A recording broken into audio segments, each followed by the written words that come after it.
La grâce et la paix vous sont données de la part du Dieu vivant, le Père, le Fils et le Saint-Esprit, un seul Dieu éternellement béni. Je vous invite à la prière. Prions.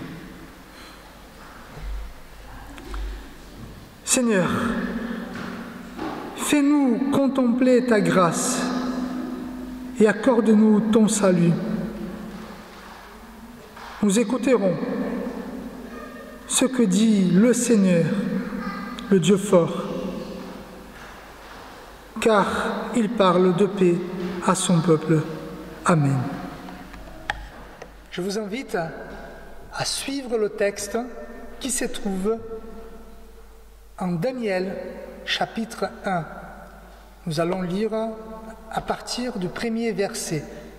Daniel, chapitre 1.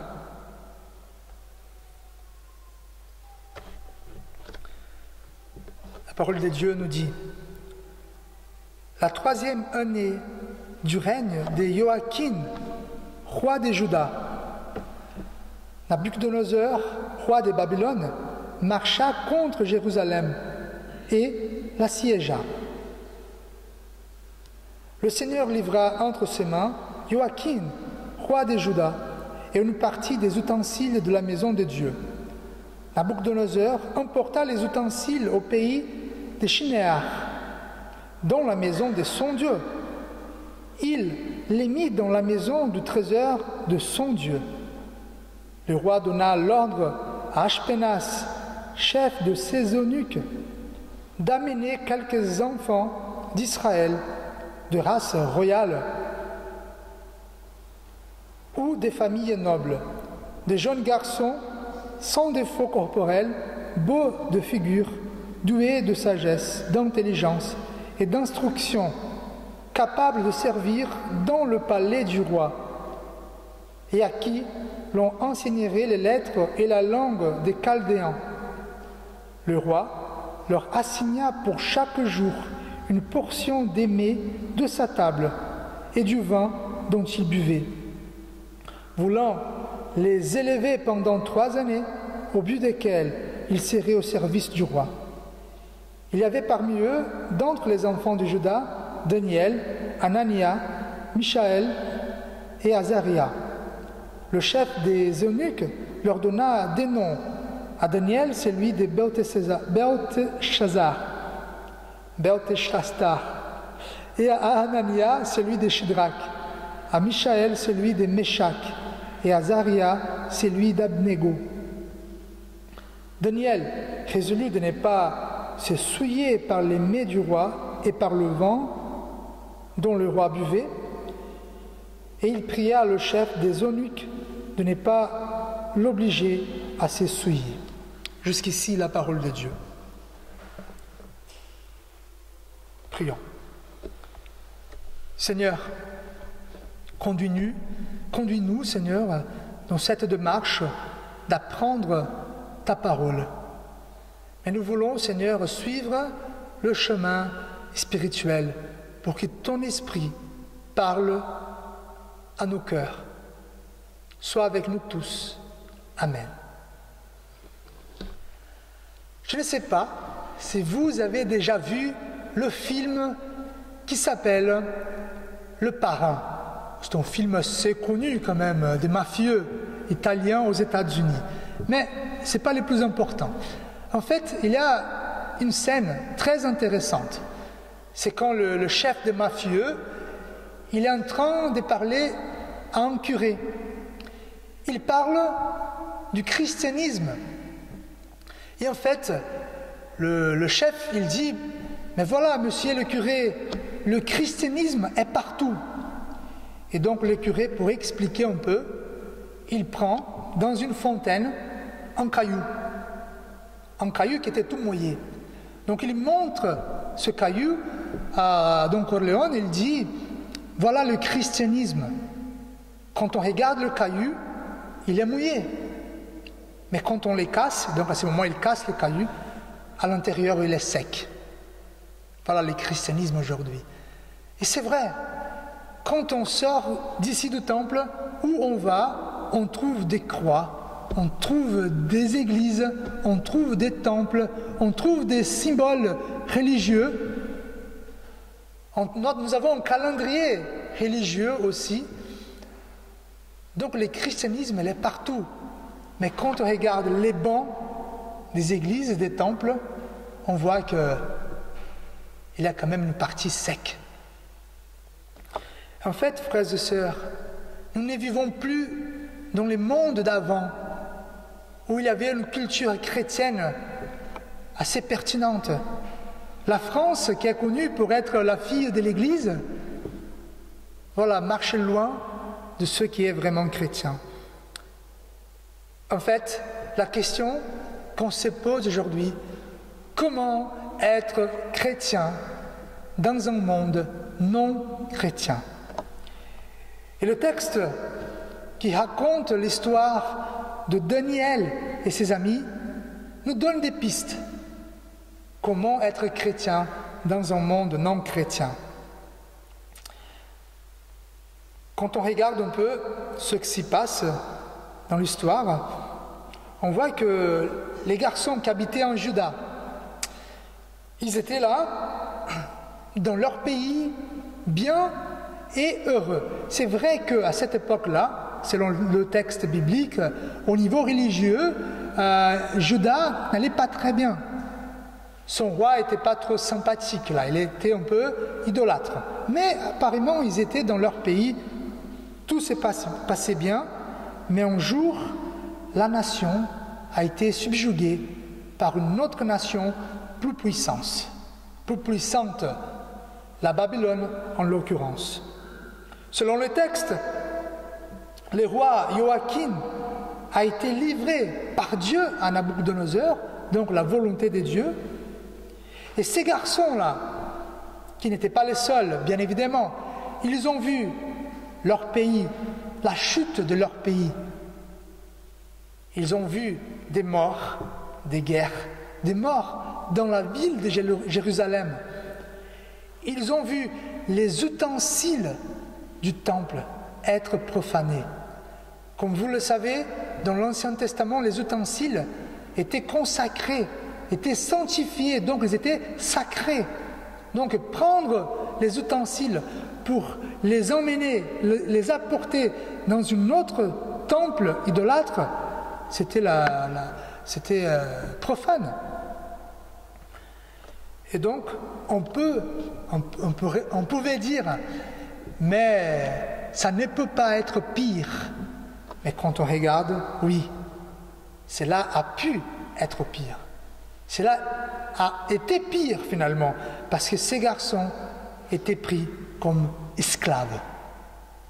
C'est vrai, ce n'est pas le même esclavage comme on voit à l'époque en Afrique, dans d'autres pays. Non, c'est un esclavage un peu plus souple, on va dire comme ça. Mais en fait, la réaction de ces jeunes garçons était très bonne. Et donc, comment être chrétien dans un monde non chrétien? Pour moi, la première réponse, c'est de reconnaître les circonstances dans lesquelles nous vivons. La première chose, c'est de reconnaître les circonstances dans lesquelles nous vivons. Et pourquoi cela est important?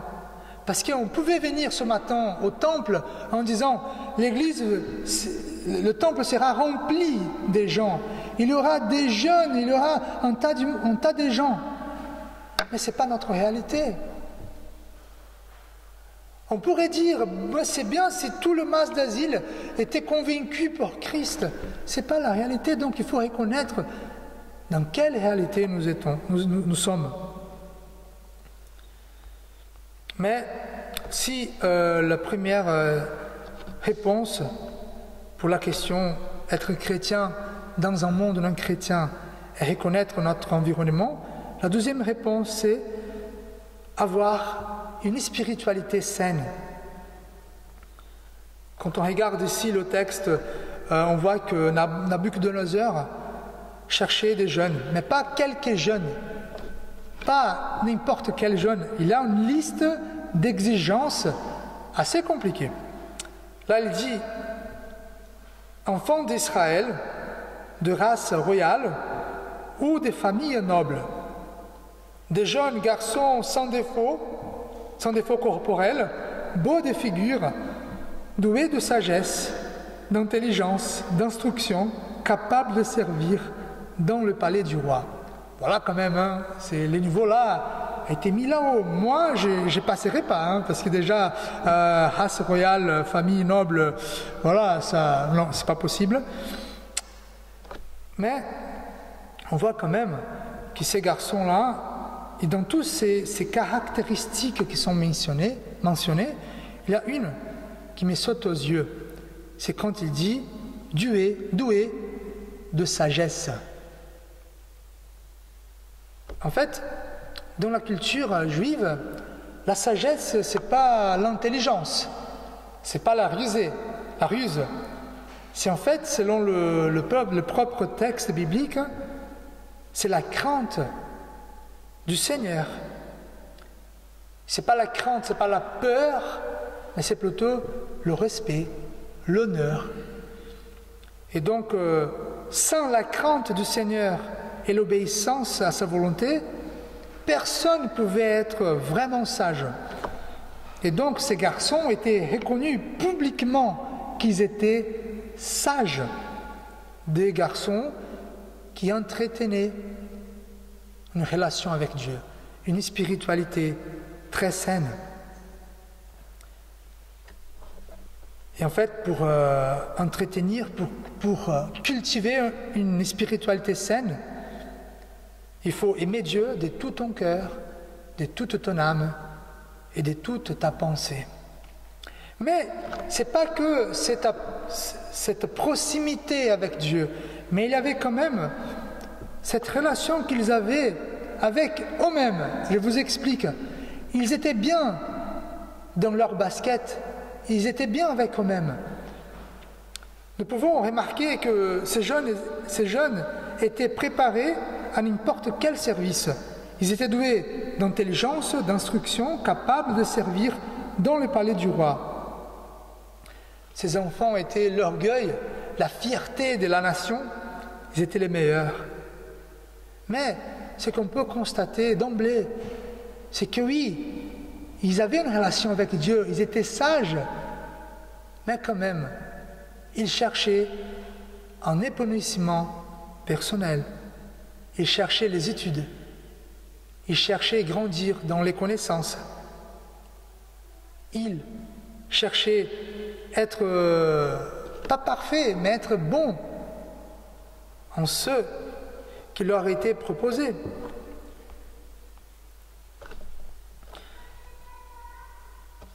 Donc, frères et sœurs, on voit que ces adolescents, ils honorent Dieu dans leur vie privée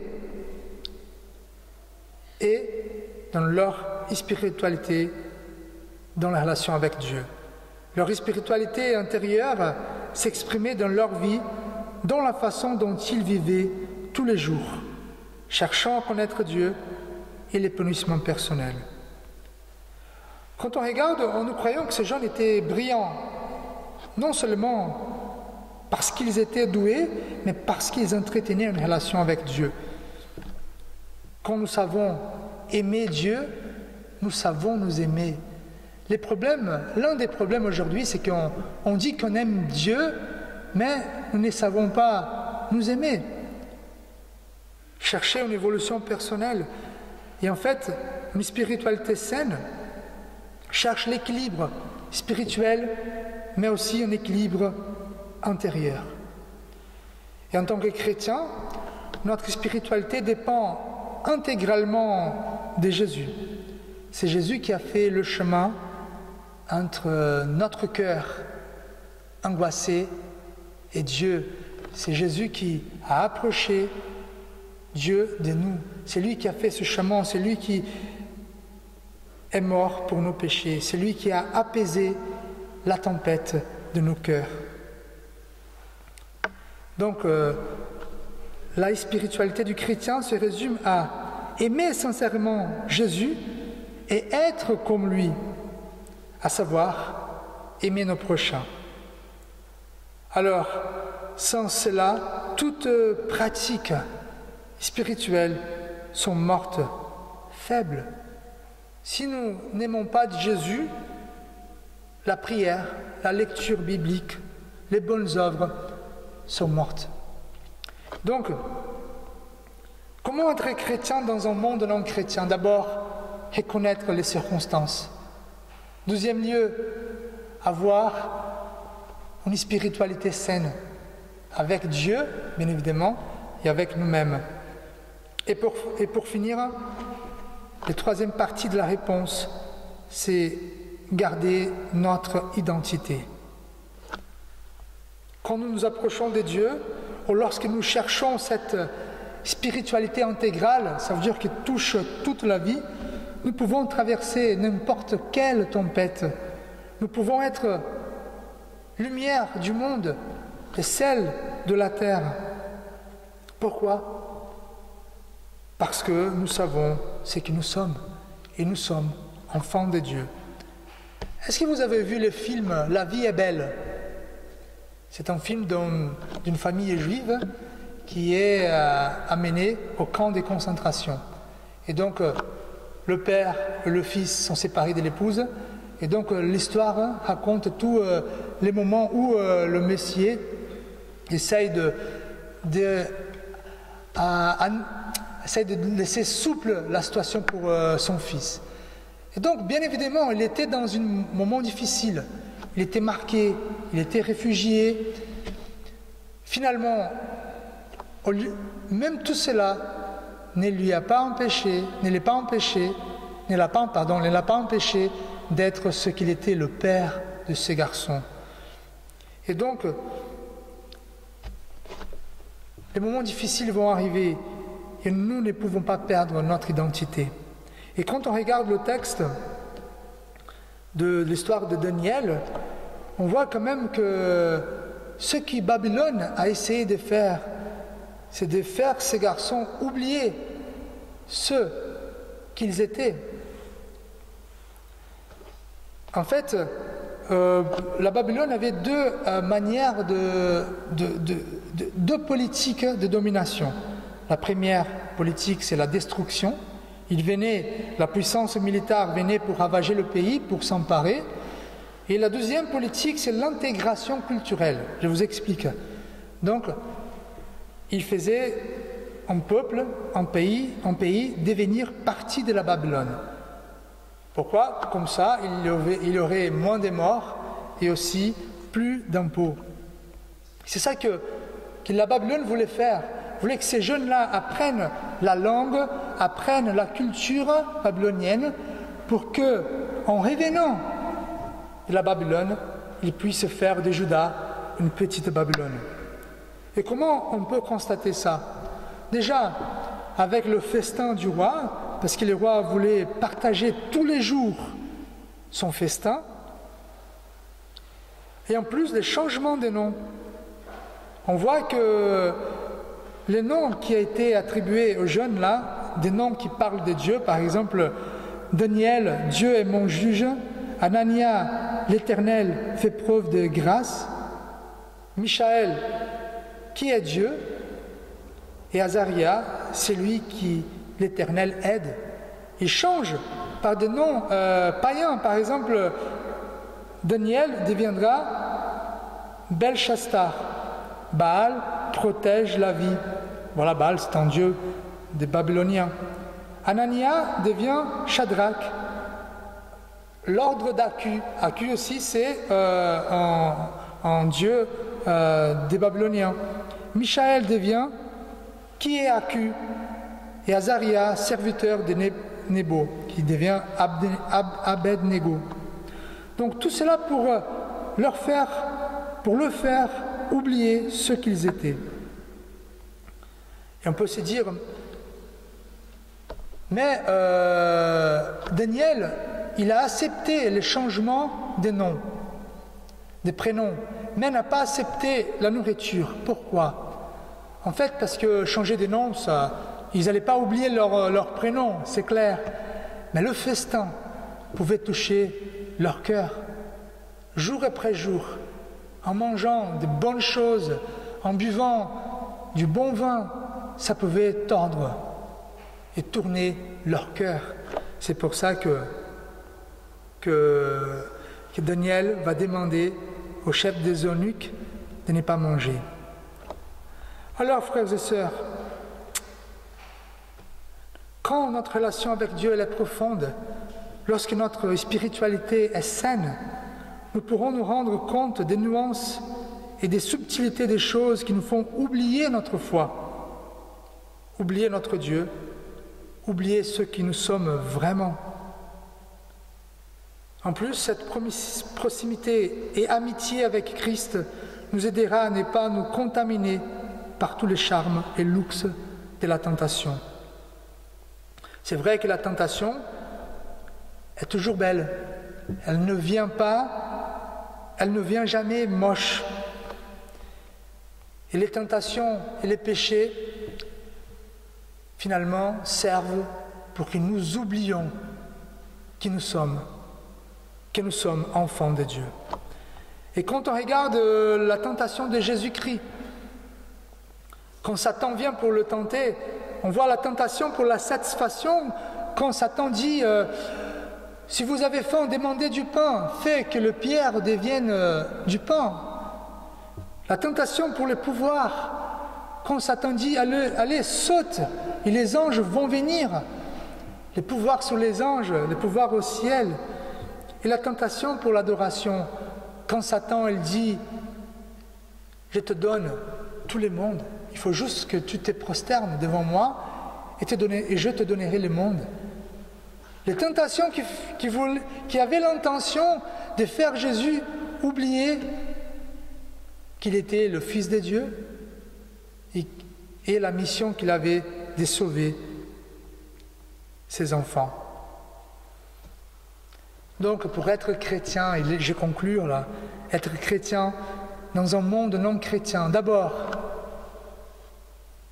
regardons autour de nous pour reconnaître les circonstances dans lesquelles nous vivons. Deuxième lieu, ayons-nous une spiritualité saine avec Dieu et aussi avec nous-mêmes. Et en plus, garder notre identité. Nous sommes enfants de Dieu.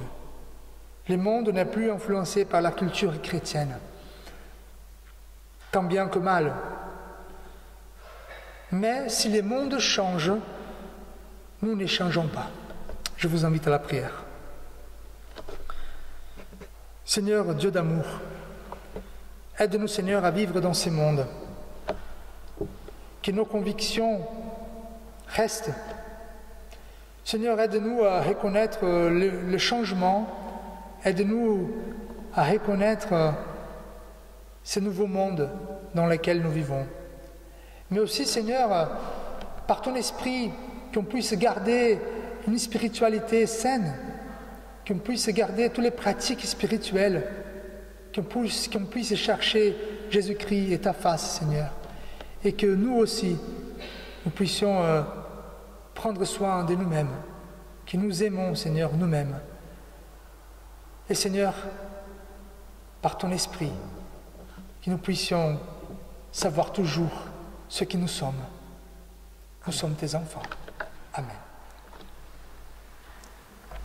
Je vous invite à vous lever pour recevoir la bénédiction et l'exhortation de la part de Dieu.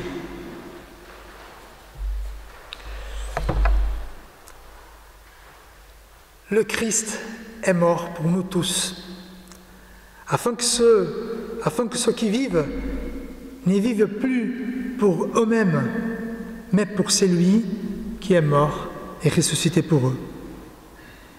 Que le Dieu de paix vous rende capable de pratiquer tout ce qui est bien. Qu'il réalise en nous, par Jésus-Christ, ce qui lui est agréable. À Jésus-Christ soit la gloire, pour toujours. Amen.